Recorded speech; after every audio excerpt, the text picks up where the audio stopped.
Hello, everyone. I'm Jim Garrison. I want to welcome you to this session of Humanity Rising.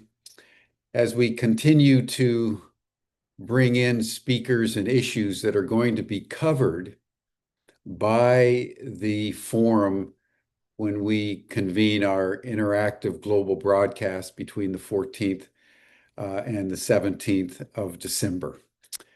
It's a very exciting period. We have been shape-shifting, as you all know, over the last month or so. About 3 weeks ago, we made the decision to go online. We had been planning for a major event at the Omni Shoreham Hotel in Washington, D.C.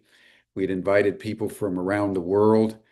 And then because of the visa restrictions from the Trump administration, it became impossible for many of the speakers to feel safe, even coming to the United States and risking being stopped, detained, and at the borders and possibly deported to third countries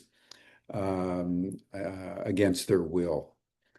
We also had concern among people even inside the United States, given the fact that the Trump administration has been deploying the U.S. military in violation of federal law in cities around the country. So we were forced very reluctantly to shapeshift into an interactive global online broadcast so that we could open the forum back up to the world, where something like the State of the World Forum properly belongs.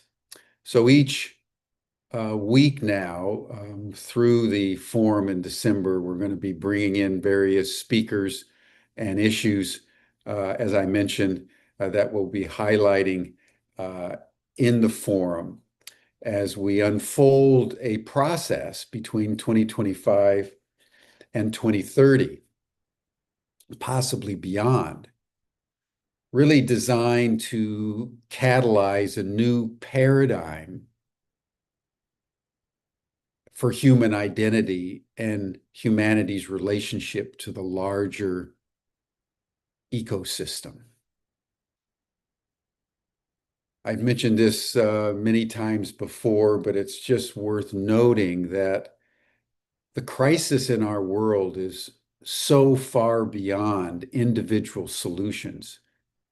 Nothing less than a completely new paradigm will be sufficient for us to save ourselves. And that new paradigm that we are putting forth into the global commons through the State of the World Forum is the very simple proposition that we have come to a point in our evolutionary development where we are so out of touch with ourselves, so out of touch with nature, that we can no longer make it on our own. We're going to destroy ourselves in all probability if left to our own devices. And in an extraordinary synchronicity of fate, of destiny, we find ourselves as we're teetering on the brink of self-destruction, all of a sudden becoming aware that we are not the apex intelligence on planet Earth. The first apex intelligence is nature. We're going to talk about that in a moment. Even if humanity takes itself out of the game, nature will reconstitute and evolution will continue as it always does to become more complex, sophisticated, and integrated. We've also unleashed artificial intelligence an intelligence that now is clocking out to 500,000, 2,000 IQs, when the genius of an Einstein was only at about, what, 170? So AI is so outstripping human intelligence right now that the servant is rapidly becoming the master in a profoundly transformational and troubling way. And as if this isn't enough, the US government and the intelligence and military communities of the United States and now other countries are telling us that technically advanced non-human intelligences are on Earth. And there is incontrovertible evidence now of sustained contact and communication. So the reality that we're pondering through the State of the World Forum is we've got four intelligences here.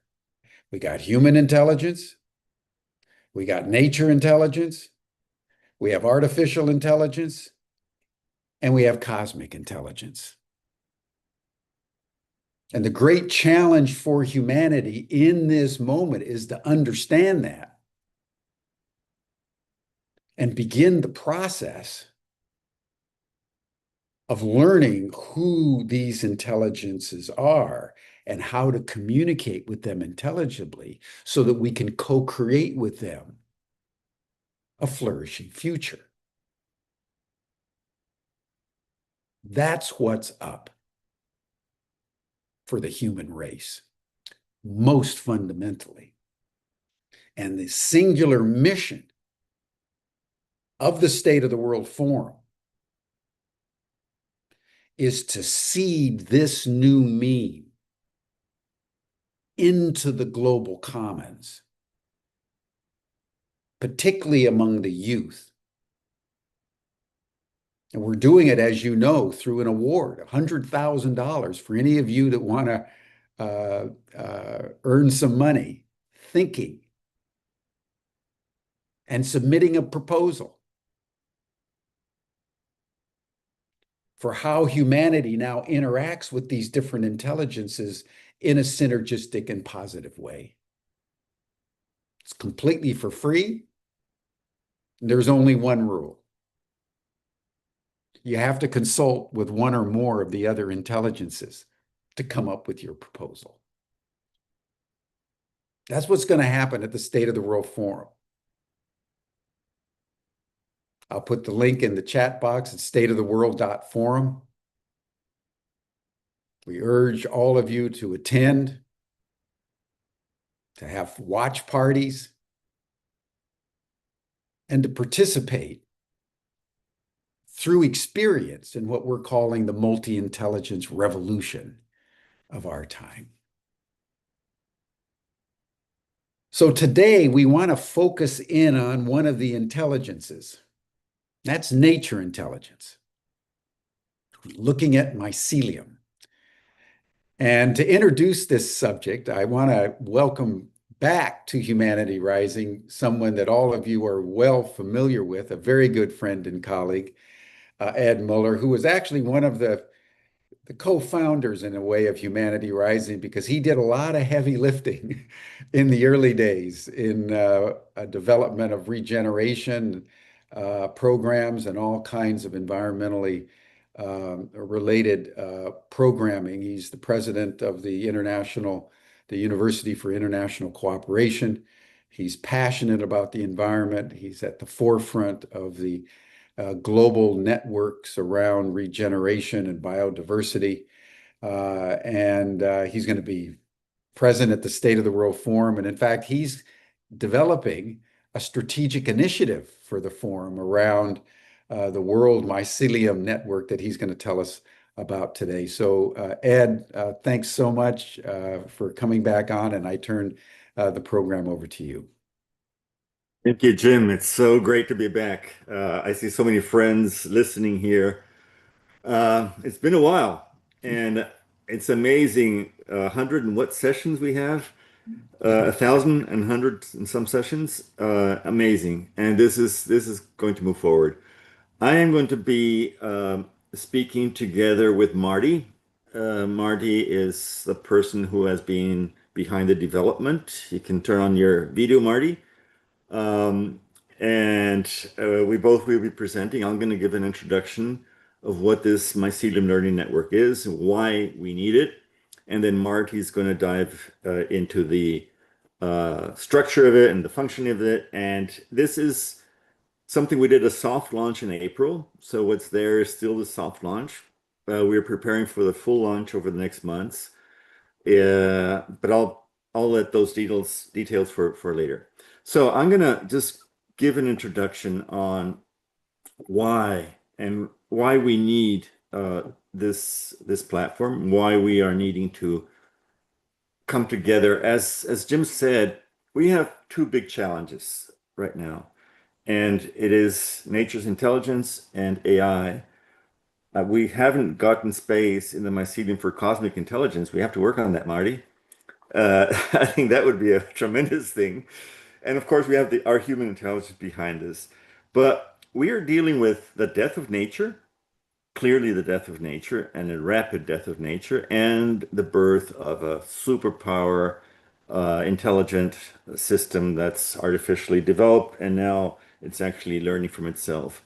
So we are working with the mycelium, the mushrooms, to learn because the power that the mycelium has in connecting everything, bringing communication together, transmitting information, transmitting nutrients from the weak to the strong, from the strong for the weak, and connecting with everybody. And that's what we need. We need to turn the regeneration movement, which is now plopping up all over the place. When I started talking about regeneration 18 years ago, nobody knew what it was actually. Now people are talking about it, but there's so many initiatives that are not connected.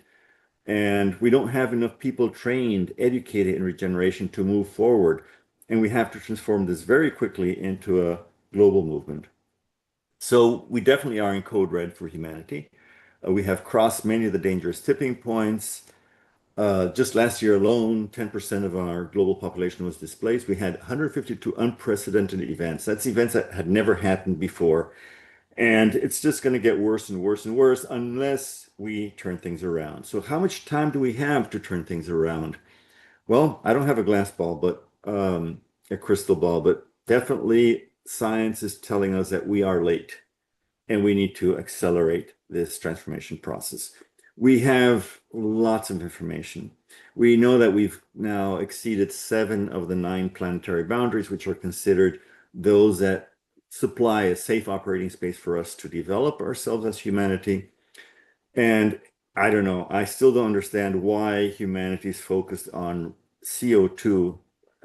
We have this addiction, and we're focusing on reducing future emissions of CO2, and we're just forgetting about the rest of the planetary boundaries, which actually are easier to tackle.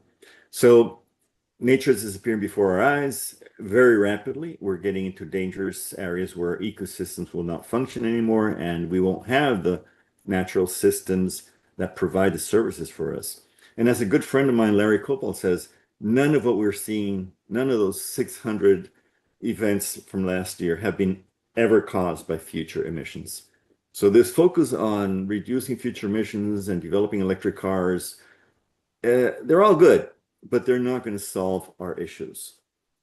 So we are looking at exponential change in terms of nature collapse, in terms of technology. I don't know what the planet is going to be looking like in the next 10 years. 30 years ago, I could have an idea. Right now, I don't.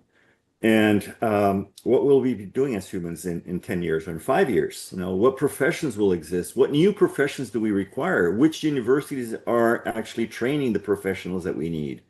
How do we convert the current challenges into opportunities? We know biodiversity is collapsing. What if I told you that we can actually bring biodiversity back through food production? What if I told you we can actually revert climate change with cattle? We don't have to kill the cattle. What if I told you we can bring the water cycle back just through agriculture and the way we produce our food and fiber? What if I told you that we can regenerate this massive destruction of life in the soils that we've caused? We've seen results in a few weeks. It's just amazing the power nature has if we let it do its job and we just support it. What if I told you that CO2 could be our best ally together with nitrogen? Both are free of charge. Nature gives them to us. All we have to do is use them to accelerate the best machine that has ever been invented, which is photosynthesis, and take that carbon from the sky and put it underneath our feet. So we definitely will be facing very, very big challenges.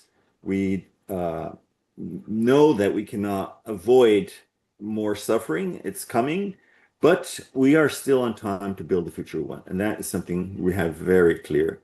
But to do this, we need to find multiple pathways together. We need to do mass collaboration, mass participation, and that's what my good friend John D. Lewis says all the time. But we need also massive action. So this is an invitation for all of you to join us in this global movement to create a future of abundance and well-being. That we all need to come together, forget everything else.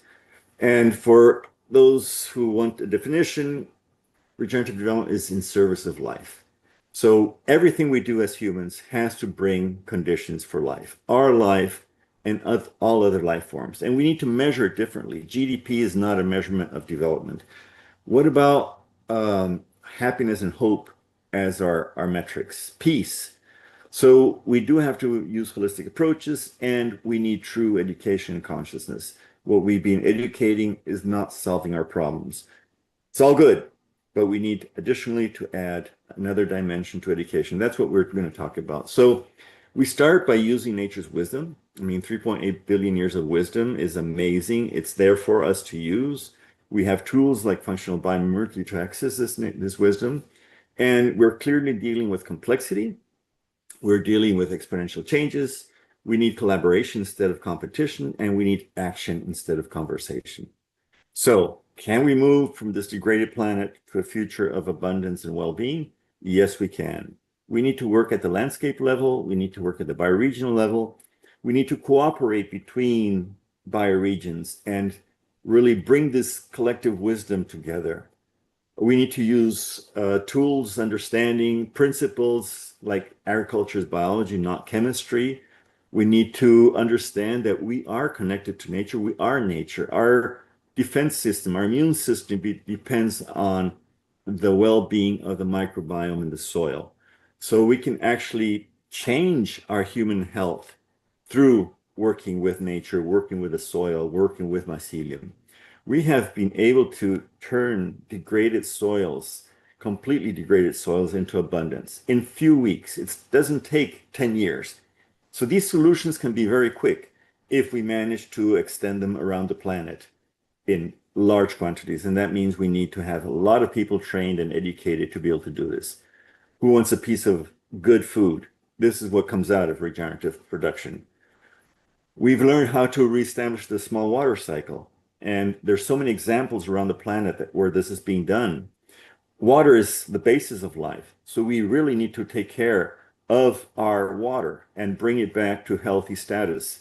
We need to understand where we are in terms of biodiversity and how we can actually create conditions for biodiversity to thrive beyond protected areas. It's all the planet has to turn into a haven for life, including ours. We have all these techniques, pollinator gardens. We can combine all these practices, syntropic, regenerative, agroecology, whatever you want to call it. And as a good friend of mine, our wisdom holder in agriculture, Mel Lander, says, our farmers that are in subsistence farming in Latin America, in other parts of the world, they need the permaculture without the yoga. So we need to spread all these experiences around and co-create solutions that are available to all people. We've demonstrated, we have a huge project here in Costa Rica where we're using holistic grazing to bring biodiversity back. I don't have time to go into detail, but if anybody wants in the discussion, I can expand. So we are recovering degraded areas, creating conditions for life. We're using indigenous knowledge by using pioneer species as balsa. And then after that, bringing in other tree species. We're working in urban spaces all around the world. We have examples of urban landscapes. We need to go beyond environment and agriculture. We need to bring in culture, tradition. We need to recover our values, the glue that holds us as a community, that gives us identity to move forward. Our relationship with the land has been for millennia, and all these differences between people, communities, countries, regions are related to the way we relate to our land. So we really need to build a massive movement that recognizes our connection with life, with nature. So how do we bring all this together? I've been working for years. The university I founded 31 years ago, and I think we finally came up with a good solution on how to bring all these experts together, the regenerators, the successful projects, which many are just beautiful pilot projects that nobody ever finds out about.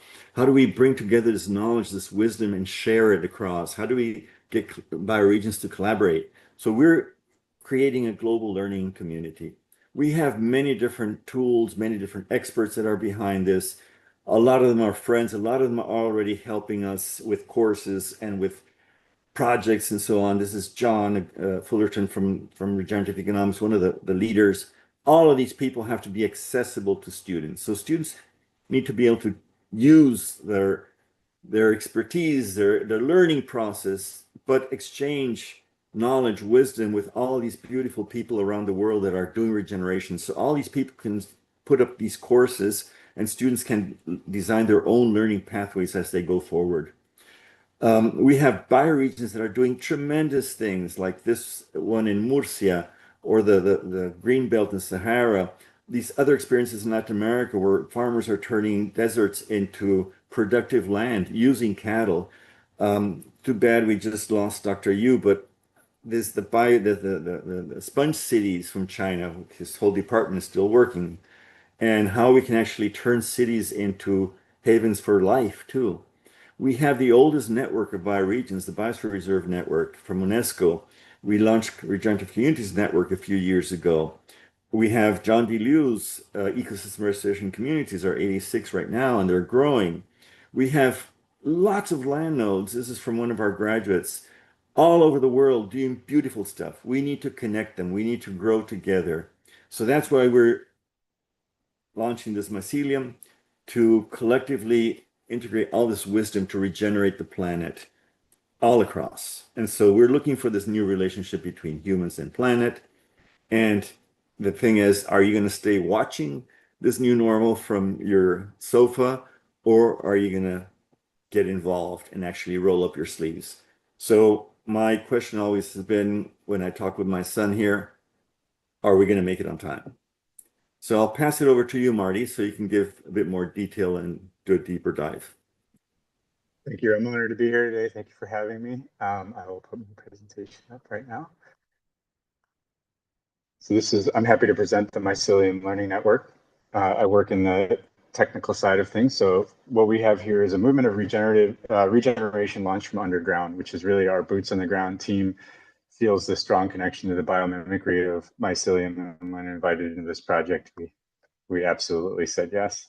So what are we here for, and what are we trying to do in the world is, first, as my slides progress here, we believe, I apologize, moving too quickly. I clicked the buttons too fast, my apologies. So we believe in a world of interconnected and activated communities. This is what we're talking about today, collaboration and action. And we believe that rooted in our places and exchanging wisdom, we will be able to restore ecosystems through this collective action. And this is the true belief and the foundation of where we start with mycelium, because in the contrast, we are isolated. We are, our regenerative knowledge, as Edward was saying, is fragmented. It's stuck. People don't know that it's out there. The access to it is very uneven. Trust is hard to come by these days, especially technologically. And many of us are feeling isolated. And really, in a way, this is kind of the concept of removing this illusion of otherness and realizing that, like the concept of Ubuntu, I am because we are, and we are all interrelated and interconnected. And because of this, we need the systems that support that. So the time is now. We all feel that time. When we met Edward and our team came together, we're worldwide nomads that have come together around a shared vision. And when we heard the vision of mycelium, we heard our own vision, and it was easy to join and easy to participate because all the wisdom and energy, the leadership, it already exists. There are people like Edward and Jim and this whole network. So it's not an option anymore. It's necessary as we see those planetary boundaries that we're crossing. And so it starts with connection and all of each other and with our earth and with nature and through these shared experiences and shared knowledge. And we know that. And so as we move through, oops.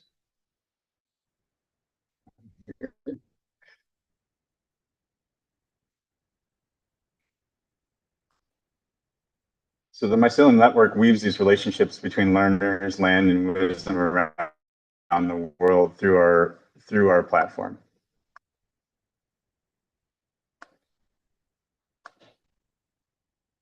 So we have 4 main pathways to regeneration that we're going to explore now. And those are about us, people seeking meaningful experiences with the mentors and masters in places of safety and regeneration. So Mycelium is building a personalized and dynamic journey into these regenerative actions and through this leadership by calling to action and providing infrastructure, the digital infrastructure needed for this future. We're trying to fill the gaps in the digital infrastructure we see throughout. As my team is boots on the ground, as we meet people all over the world and we do projects all over the world, we see the missing pieces. So we actually have these 4 main ways that we catalyze regeneration through action. So by curating events and experiences with our online event platform, by creating the pathways to practical learning through our educational pieces, bringing these worldwide mentors and masters to the table to help us have access to this worldwide in a way that's meaningful with regenerative education that we need to fill those gaps for the future of regeneration, to connect all the various stakeholders, like the people here in this call and all the people we get to meet along the way that are yearning for those connections with other regenerators, and then empowering these existing land nodes by helping them be found and be seen in a way that makes sense for the future and for the interconnection and the matchmaking that we need to have for resources to meet land nodes and people to find their place and their pathway in for those land nodes to invite in and create that culture of exchange and regeneration. And they exist all over the world, and we have more and more adding to the system every day. So we feel like our strength is the trust that we build through these relationships and as we cultivate this living system. So we work to have theory meet with practice. So really what Edward was saying about, are we going to stand by and have a conversation, or are we going to take action? So we're really building this platform to catalyze action. So we try to take that vision that we have and put it into these actionable components of our website, and take that digital realm that we have to prepare for, that the AI, as Jim brought it up, that we need to be prepared for, that we need to know how to understand and align it with the way of the natural world, those systems that we talk about that have been around for 3.8 billion years, that really helps these grassroots partners that we have all over the world connect in their bioregions with global sponsors and partners and volunteers and even people to live in these communities.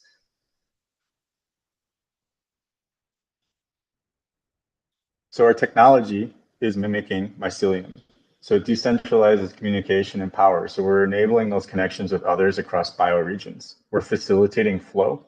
So we're making sure that the channels of knowledge and resources and tools are where they need to be, and we evolve to meet the needs. So as we learn things, the platform can adjust. And so we're not built with this rigidity, but rather an anti-fragility, where we have remaining dynamic, or we have dynamic growth and changes to the platform to meet all of the needs that continuously evolve and change in the fastest ever changing technical landscape we've ever seen. And this enables our collective memory so that we don't lose the wisdom as people move on from this life and into the next. We gather that information and we keep it in the communities and regenerating. So the technology stays rooted in this real world need and then evolved alongside the communities that it serves. So as we do that through these 4 pathways. And what we've started to create is a network. So we have people joining as partners, as masters, as mentors that we can collaborate with, that we co-create with. And so we're meeting all these experienced regenerators around the world. And as I've met through Edward's network, so many amazing people that are saying yes to this work because they know it's so badly needed. So what we're trying to do is now also help those who want to work with those mentors and masters find their place in this global movement and create those real relationships as they grow.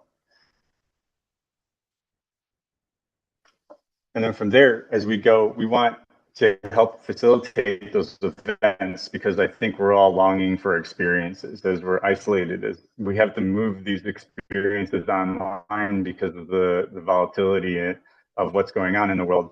We need to really have these events where we have meaningful experiences together. So we participate in these transformative events that are hosted on these land nodes and online, and to turn that knowledge that we have into actionable wisdom and real experiences so that those relationships deepen and those connections with people, self, and place and get stronger.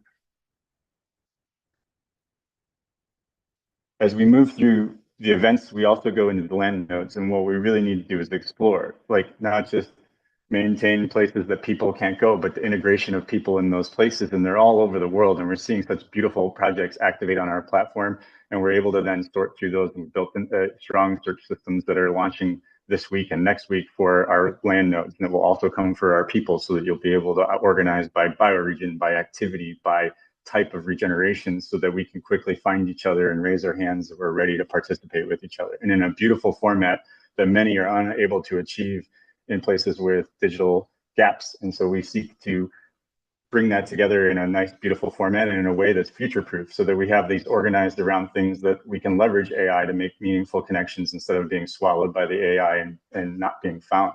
So it's about really creating thriving relationships with the land. So we understand the diverse story and the place that's unique to every bioregion, and we start thinking about places in bioregional instead of the political boundaries only. And then we're inspired through these connections of reciprocity and all the possibilities, because I know every time my team sees these new projects, we're like, this exists, this is amazing. And it builds your energy, it builds your momentum, it builds the reality that this is happening. And then we're inviting people to visit these land nodes to have genuine regenerative experiences, because really walking through those gardens is more than any words can express. When you feel the soil and your feet and you touch that soil and you eat from those gardens, it changes you. And we want more people to have those life-changing experiences and those connections to people, to planet, to their food source.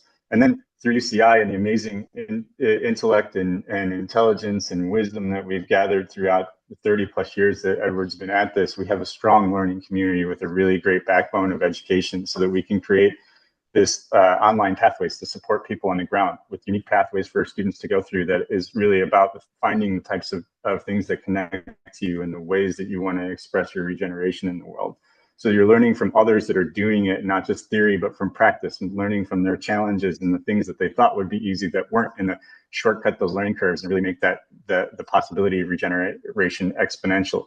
And then taking courses from these flexible, dynamic platforms, even serving offline where people don't have access to online, and making sure things are accessible is a huge part of how we're going to make regeneration real in the world. Blending the online with the offline is one of the biggest challenges in the world that we're trying to take on. So it doesn't really matter where you are in your path of regeneration, whether you're brand new to it and you're feeling that calling, or you've had a shared vision that you're seeing come alive, or you're like us, getting our hands dirty in the jungle and get with our boots in the ground. There's a place for you. And that's the point of the Mycelium Network, is that we're creating all these places and these infrastructure for us to come together, celebrate what it is to be human, what it is to be with nature, and what it is to be with each other, and have a hopeful future where we can do this, but it's only really possible together. And so this entire platform is built on collaboration and is built to evolve as we learn things. So it's not a rigid system, but something we built with a lot of function, with a lot more function in our roadmap. As we gain new partners and we gain new resources, we'll be able to strengthen our collaboration and provide more reciprocity and enable these relationships worldwide. And so I encourage everybody listening here to join us in one way or another. Connect with us, add yourself to the network, come have experiences, bring your experiences and your events to us, explore the land nodes, learn where these places are, be inspired, and then take some courses as we launch. And like Edward said, we launched in beta in April, and every quarter we have massive upgrades. And as we gain more resource partners, we're able to scale our team. And in our initial experiences, we've had over 300 positive yeses to join the platform in all the different avenues that we have. And our team is very lit up and very excited about the possibility of the future of regeneration. So we encourage you to connect through these. And I appreciate you very much. Thank you for the time today, and ready for the questions. The only other thing I'll put up here is just a quick look at basically our regenerative pathways. So we'll have different ways that you can search this. So if you explore our myceliumlearning.com, these pages will go live in the next few days, and you'll see this with our partners, and you'll see this with the land nodes, so you can really explore. Turn that back over to you, Jim. Thank you. Cool. Thank you, Marty. Thank you, Ed. Very interesting and very fascinating. A couple of just questions to get the a conversation going. You might stop your screen share, Marty. Um, uh, how extensive is the network of regeneration focused organizations, bioregions, farms around the world? I mean, Ed, you're probably the best place to answer this. And is it the goal of the your mycelium network to bring all of them into a single interactive um, mycelium? Well, yes and no. This does not, we don't pretend to substitute or compete with other networks that have been established, other platforms. We have many around the world, but we do see a lot of effort being put in to things that are being, done in parallel, complete without a connection. And what we have found out is that the bioregions, the land nodes, are doing impressive work.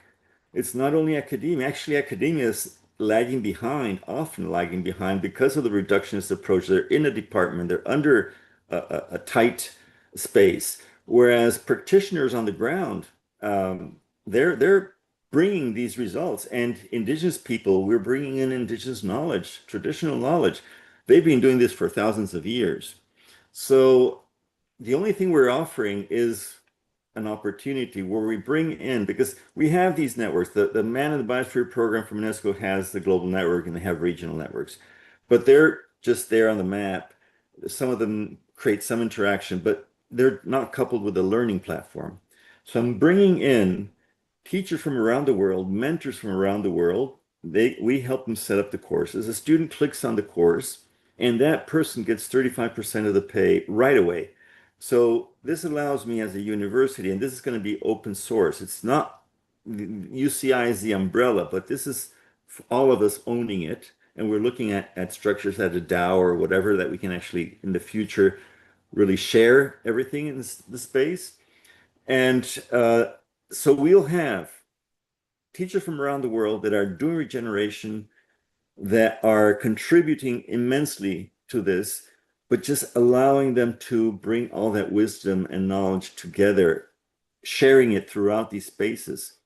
The land nodes, we're just now using AI to scrape their web pages. Some of them have some old web pages, some have some better ones, but this allows us to establish standards and then actually be able to compare different bioregions and learn from these experiences. Mhm. And we're working with different organizations. Let's say the Nature Tech Collective. They're doing this incredible stuff with AI and biodiversity monitoring. They actually developed a translator to talk with whales, for example. So they can actually access this network and see who is capable, has the scientific or the technical or the community science to actually test instruments or test technologies. And then they can contact, they don't have to hire a scouting team and all the technical people to do this. They can actually just contact these different land nodes and say, do you want to participate here? Have these and give us, and all that knowledge can be then recovered and built further. And a lot of it is going to go to the standard databases of biodiversity. The idea is to use open source, but we're also linking with the bioregional maps from One Planet or One Earth. Sorry, I get confused on those two. So we're not reinventing the bioregional approach and the bioregions. We're just tapping into these other networks and connecting with other networks. So yes, we hope it's a common space, and because right now it's in Spanish and English, but we'll have French, Portuguese, and hopefully other languages. AI allows it now. It will be a global learning space for all of us. Brilliant, brilliant, brilliant, brilliant. I just wanted to note too the comment that you made, which I think is worth exploring, is that this has been what the indigenous people have been doing all along, and which the Yeah. Western colonial powers wiped out both physically, but also intellectually through the Enlightenment, so that we no longer consider what they have been so successfully doing for thousands of years. We don't consider it possible because of our scientific reductionist approach. And that's one reason why academia is falling further and further behind reality. I'll And say a few things to that. One of the Yeah. most difficult things that we've encountered in regeneration is the ability to unlearn. Yeah. And academics have more difficulty to unlearn than anybody else. Two, indigenous knowledge. I've been working with indigenous populations throughout the Americas and a few in Africa and a few in Asia. And 10 years ago, I would have never dared to ask them to share their knowledge or their wisdom. They were protective and they thought, yeah, the Western people are just wanting to rob us and turn that into money, monetize it. Lately, I've talked with many shamans and they are worried because their grandchildren are not interested in keeping this wisdom. So now they're more willing to share. And I have several that have said, yes, we are going to participate because this wisdom cannot be lost. And my children are kind of interested. My grandchildren are not anymore. Mm. So this is a space for us to really bring back this nature wisdom because it's not, they understand that we are nature. And that's the difference. Whereas academia, nature and spirituality is something for two different departments, religion and ecology or biology. And that's not the way it is. So the idea of this mycelium is exactly to break these barriers, tear down the walls between knowledge blocks, and be able to deal with complexity and look for complex solutions Hmm. or solutions to the complexity through holistic approaches and through all this wisdom exchange throughout the world. Yeah, that's such an important point that you're making, is that even the indigenous peoples descendants now are losing track of the continuity of what they have known for thousands of years. And it may be working now with organizations like yours that allows the information to not only endure, but to be globalized.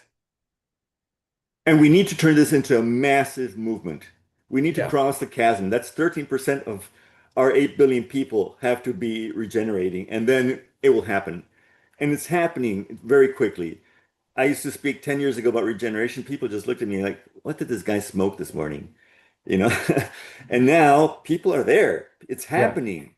So it is the correct moment. And what will happen in December with the four intelligences, I'm just really excited to be part of that because this cosmic intelligence, maybe, yeah, we have been shielded and afraid of it, just as we have with nature intelligence. So why not bring it in? And this could exponentially just, takes I don't know where. That's the plan. Marty, So you're willing Marty, to comment if you want. yeah, that Marty, that leads us to you, because you guys are dealing with nature intelligence and artificial intelligence, and you're trying to integrate them, and that's fascinating. So, Yeah, as the it's tech amazing. guy, I would love to hear you, just from your own experience, talk about the intelligence of AI in relationship to, mycelium intelligence, and how, as a technician, what are you learning through this integrative process? Well, my journey also started, I'm a technologist and a techie since I was 8 years old, 46 years old now, and live in that kind of in between state of the analog and the digital. And I've also had my awakenings in indigenous experiences in New Zealand on a Maori regenerative farm during the pandemic that really changed the trajectory of where I was going. And as the birth of AI is being launched kind of in dystopia, the technologists that are out there that realize that the fundamental rules of computing still exist, which are garbage in, garbage out, and how do we remove the garbage, and how do we create foundations for the future where we actually leverage AI for our benefit rather than being dominated by it. And it really comes down to looking at these legacy systems where there's all this wisdom but it's data, it's siloed, it's disconnected. People are afraid to share it with one another. It's not what they call interoperable. And so what we're really working on here with Mycelium is that interoperability and that data sovereignty, where Mm. indigenous populations can share their data in a way that they own it, where they federate it, it's theirs, and they can share it precisely with permission in a way that allows us to leverage it collaboratively, because we need that information about the forests. And I've worked on the Nature Tech Collective's directory project for Climate Week as well. That was one of our projects where it's about interconnecting all of the nature tech to advance nature technology projects and accelerate them. Where do they need to do those? In bioregional land nodes. So all of us coming together with our specialty, with our focus, with our organization, and taking this technology and organizing it well. One of the things about our bioregional land node pages is that we've created a normalized kind of pre-MRV work so that they have the standards that the other part of the industry is looking for, so they can quickly identify, and then leveraging AI becomes a function of this really clean, beautiful data source organized with the right kind of intellectual personas in there that allows for that deep matchmaking that otherwise humans couldn't do on those elements of those idiosyncrasies or nuances that say you three should be connected doing these projects in these places. And that's what we're building Mycelium for. And one of the biggest things that we're looking in our future roadmap is those resource partners to help us scale those platforms, because we can build them. All the technology that we need is already here. It just needs to be orchestrated and configured in a way that isn't about dominating and hoarding, but rather about sharing sovereignly and protecting those wisdoms and making sure we're accelerating the change we wish to see. Beautiful, beautiful. Now, let me just, by the way, everyone, Marty is a classic digital nomad. Been traveling around the world with his family, just doing what digital nomads do. Finally, landed in Costa Rica and came under the magic spell of Ed Muller. And he settled down, and they're neighbors. So I just want to bring that in because that's just something that demonstrates the synchronicity of the spirit that guides all four intelligences. These aren't discrete. They're integral to a much larger framework that we have yet to even imagine, let alone discover. But this interactivity in our time is really important. And I'd love to have your comment, Marty, and then maybe Ed, you have your own. My view is that AI will not be tamed until it is integrated with nature intelligence and cosmic intelligence. In other words, exponential AI is not going to be regulated or modified or slowed down by the humans because there's too much discontinuity in the geostrategic matrix in our world. And the mentality of unbridled capitalism is so firmly entrenched among the political elites that all the warnings of, Geoffrey Hinton, the godfather of AI, and even Yuval Harari, really warning that we could destroy ourselves or be destroyed by AI, are being completely ignored. So part of what we're seeking to do through the forum is bring through human agency and interactivity like you're doing between AI and the mushrooms, right? There's others that'll be at the forum that are working between AI and the non-human intelligences, the ETs. AI is being used to examine how the whales talk to each other. So there's a lot of interactivity between these intelligences, which we want to encourage. And that's one reason why our award mandates you got to be working with at least one, if not two or three of the other intelligences to get that proposal, because the next phase of human development is going to be a co-creation. And you guys are modeling it in your own way.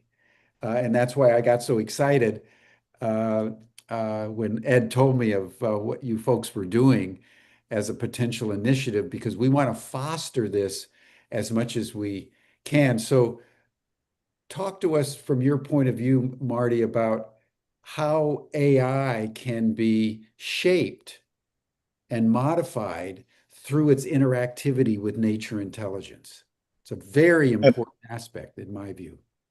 Absolutely. And I think it comes down to what are we feeding it, right? And how are we feeding it? And if you look at ChatGPT, and as a technologist, I look at the underpinnings and the infrastructure of this, like it's 8 personalities put together, right? What if we had a Buddhist personality and a farmer personality and different personalities in there with different sources of wisdom that are really well curated, that are so much more powerfully organized and well developed than the garbage that's out there, and we can start influencing it. It's also AI is I don't consider AI bad, anything bad or good. I consider our use of it in context bad or good, right? And I know that all the bad things will be done and all the good things will be done. But I like Mr. Rogers. If you look in the world of emergencies and things like that, look for the helpers, because they are there.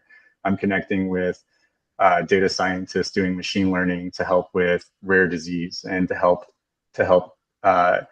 populations that don't get any attention solve massive problems, and they're making sure that the data is federated. They're making sure everyone's rewarded for it. So these philosophers are mixing in with the technology, and we're bringing them there. We can't be afraid of it. Number one, we have to learn it as well as we can, and we have to do it in our community together. And a big part of it is us coming together to share. The powers that be will use this to separate us, right? And that's what they do. They separate us and they isolate us, and then they make us afraid of each other. And instead, as we come together, that power of collaboration is so strong. When we have powerful data sets communicating with each other that are well curated, that are sovereign, that are clean, we have power. And that power can then be used to help humanity. And in my position, we don't look to have AI replace anyone. We have AI assist, and we always end with the human and the human interaction, and enabling more and more of that human interaction with nature in these places can be amazing. When we can scan a field with AI and see where the water is an issue, we can attend to that water issue. We can put people on the ground doing that. And those,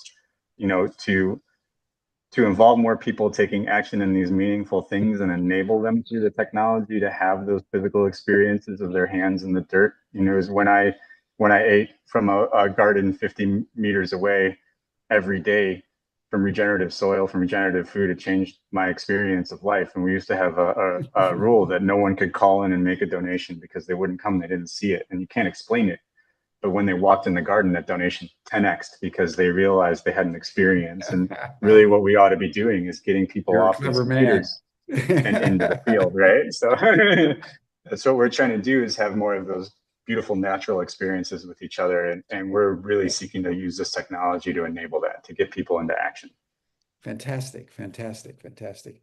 Well, Ed, as we come to a close, why don't you make your own comment on this AI nature interface, and then tell us a little bit about the next phase of what you and Marty are seeking to bring into the world. I can start by saying the biggest thing we wish is to bring hope. We gave nature 4 months vacation when Humanity Rising started, remember? In those 4 months, nature showed us, hey guys, I've warned you so many times, you never paid attention. So have this little present, get on your knees for a couple of years and think about it. We didn't. We built back better. But we are still on time. I'm not willing to sit on a chair and learn how to live in a collapsing planet. Adaptation is good. There are many people working on it, but I still think we have a chance to build a better planet. And kids are going to be left out of society, are being left out because of AI. All these jobs. I mean, here in Costa Rica, all these universities setting up new departments for AI training and coding. That is not going to be done by humans. It's not being done by humans anymore. So we're cheating these kids into doing a career that's not going to give them anything. Call centers, all those things are things of the past. The thing is, it's so quick, people haven't noticed. So this allows people from around the world, I don't care if they have a PhD degree or they never finished school, they can all be part of the learning community. They can all bring knowledge and wisdom onto the table. So this is, the courses are incredible. They're not open yet. Give me a week or two for the first ones to launch. They're beautiful. They're organic. So the first one is regenerative agriculture, not by chance. And anybody can go through it and go to their backyard and get a shovel and start doing it. This is not something for theory. It's not something for books. It's not something for peer-reviewed journals. Keep on doing that. All the people that are doing it, we still need that. But this is an alternative system that will bring all of us together to learn jointly, to exchange whatever we can, energy, support, That's why these events are so important, and you can coordinate an event right through the Mycelium Network. We'll have a global community of hopefully several million people from all ages learning, sharing, and co-creating at the same time. So I'm sure that this will allow us to massively create solutions, co-create solutions using all these beautiful experiences. And they don't have to go through a peer review to be able to be accessible to people who have $40 to pay for that report. So this is it. I think I've been working for 31 years in the university trying to invent, and you have been too, with Ubiquity, and we've done stuff together. This is for me the 2.0 version, Mm. Mhm. and it is definitely going to open space. And AI will help us, or it can mislead us. And I'm also working on a digital twin, a global digital twin, so we can actually clean out all the junk and correct all this fake news, correct all of this horrible thing that's happening, tearing us apart, making us enemies, and bring us all back together. So that will also be built into the mycelium in the future, where students can actually ask, what do I study? You know, I like this and I like that, but is there a future in that profession or not? You know, or what company can I set up? Does this have a future or not? So AI can give us that feedback before we go in a year and then suffer with our startup and it fails because there's no market, whatever. So these tools will be brought in, and that's why I have a genius like Marty leading this team. And we're working across the board with other groups that are doing similar things. So we can actually harness all of this power. And that's it. Hope. Brilliant. Hope. That's what Jane Goodall said over and over is her mantra is the power and the audacity of hope. So thank you so much, Ed, as always. And Marty, welcome aboard. Every Ed Muller needs an AI wizard. Yep, I agree. My pleasure to be here. I'm honored. Thank you. Yeah, and more everyone when we get to the State of the World Forum. So that'll do it for us for today. You're all welcome to join Ed and Marty in the after chat. You'll see the link in the chat box that Stan has just put in. You received the link in your Zoom reminder for today. And we'll then see everybody next week for another installment with another speaker about some aspect of this multi-intelligence revolution already happening all around us. It's really amazing. Thanks, Ed.